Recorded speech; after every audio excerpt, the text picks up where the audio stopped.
Assalamualaikum warahmatullahi wabarakatuh. Di sini kami kelompok 4 akan mempresentasikan hasil diskusi kami.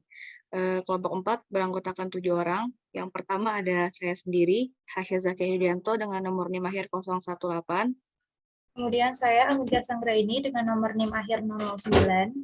Saya Gabriela Maharani dengan nomor NIM akhir 018. Saya Natasha Fikria dengan NIM akhir 029. Saya Adika Hartanti dengan NIM akhir 002. Saya Bella Aprilia dengan NIM akhir 015. Saya Teresia Safitri Lundang dengan NIM akhir 040. Baik, untuk slide selanjutnya bisa dilanjut oleh rekan saya. Baik, la composition consiste à former un mot nouveau en assemblant deux ou plusieurs mots. Komposisi atau pemajemukan adalah proses pembentukan kata dengan cara menggabungkan dua kata atau lebih yang menghasilkan kata baru dengan makna yang relatif baru. Suivant.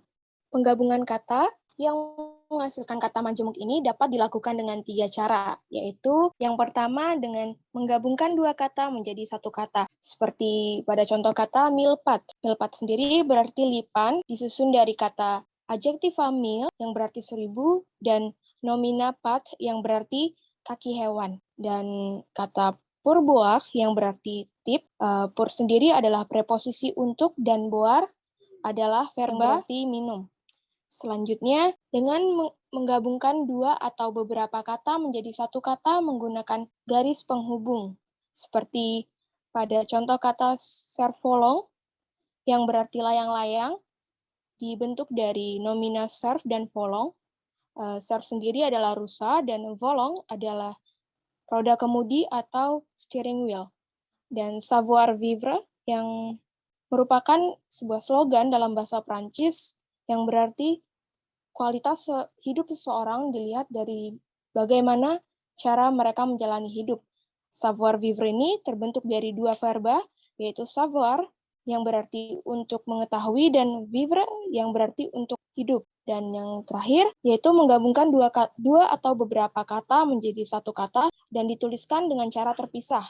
Contohnya, semang de couleur, pomme de terre, boîte à lettres. Baik, selanjutnya adalah klasifikasi pemajemukan atau komposisi. Morterux mengklasifikasi pemajemukan atau komposisi tersebut dalam dua kelompok besar, yaitu satu, komposisi populer atau la composition populaire, yang merupakan komposisi sederhana atau klasik, dan yang kedua adalah komposisi ilmiah atau la composition savant, yang biasanya mendapat imbuhan bahasa Latin atau Yunani.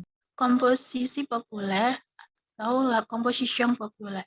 Komposisi sederhana atau komposisi klasik adalah pembentukan kata dengan menggabungkan dua kata bahasa Prancis atau lebih sehingga menjadi satu kata yang bermakna baru. Misalnya, kata esui yang artinya handuk dan kata glace yang artinya es krim yang digabungkan menjadi essuie-glace yang berarti penghapus. La composition populaire ou appelée aussi simplement composition qui semble de.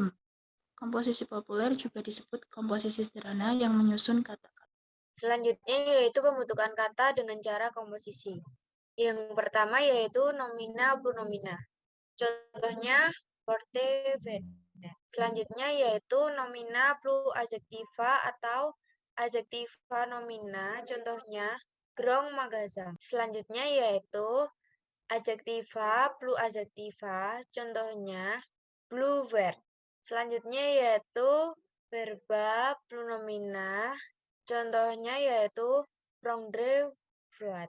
Selanjutnya yaitu verba plus verba, contohnya keskeni. Yang terakhir yaitu preposisi pronomina, contohnya sengjen, akran. Berikut adalah contoh penggabungan kata dengan hasil komposisi berkategori nomina. Yang pertama adalah pembentukan kata porte-fenêtre, yang berarti jendela bergaya Eropa yang disusun oleh nomina fenêtre, plus nomina porte. Kemudian yang kedua adalah kata cuillère à soupe, yang berarti sendok makan, yang disusun oleh cuillère nomina, plus a preposition, plus soupe nomina. Dan yang ketiga adalah kata belle-mère yang disusun oleh belle berupa adjektiva, plus mer berupa nomina. Kemudian ada penggabungan kata selanjutnya adalah yang pertama adalah plus, yaitu nomina, plus a sebagai preposisi, plus dons sebagai nomina yang menjadi plus atau yang menjadi verb. Yang kedua, yang berarti baik sebagai adjektiva plus sebagai adjektif yang berarti senang. Menjadi verb atau kebahagiaan yang berarti adjektif. Kemudian sal yang berarti aula atau ruangan sebagai nomina, plus a sebagai preposisi, plus mongze sebagai verba. Yang menjadi salah mongze ruang makan yang berarti sebagai keterangan. Selanjutnya terdapat la composition savant atau komposisi ilmiah. La composition savant ou composition qui assemble des mots empruntés aux langues anciennes grec et latin. Atau penggabungan dua kata atau lebih dengan meminjam atau menggabungkan kata-kata dari bahasa lain, yaitu bahasa Latin dan bahasa Yunani. Contoh dari komposisi ilmiah dengan bentuk radikal dari bahasa Latin terdapat kata agri yang dalam bahasa Latin ager atau bidang menghasilkan kata agrikultur yang artinya bidang dalam pertanian. Lalu menghasilkan aku yang ditambah dengan aqui yang berasal dari bahasa Latin aqua atau air menghasilkan kata aquatic yang berarti berhubungan dengan air. Selanjutnya akan dijelaskan oleh Tesya. Selanjutnya ada contoh komposisi ilmiah dengan bentuk radikal dari bahasa Yunani, yaitu radikalnya ada gyn atau gineko yang berasal dari radikal bahasa Yunani, gyne atau gynekos yang berarti femme atau perempuan.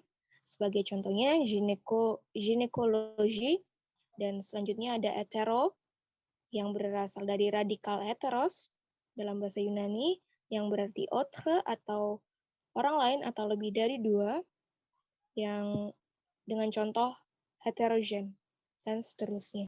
Aspek sistematik komposisi. Konsep-konsep ini dapat dibedakan adanya 4 macam komposisi.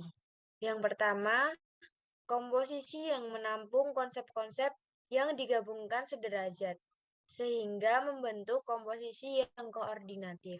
Yang kedua yaitu komposisi yang menampung konsep-konsep yang digabungkan tidak sederajat, sehingga melahirkan komposisi yang subordinatif.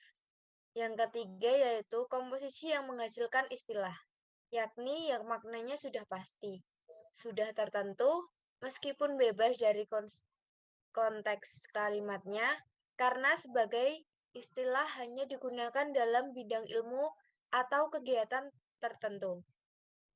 Yang terakhir yaitu komposisi pembentukan idiom, yakni penggabungan dasar dengan dasar yang menghasilkan makna idiomatik, yaitu makna yang tidak dapat diprediksi secara leksikal maupun gramatikal.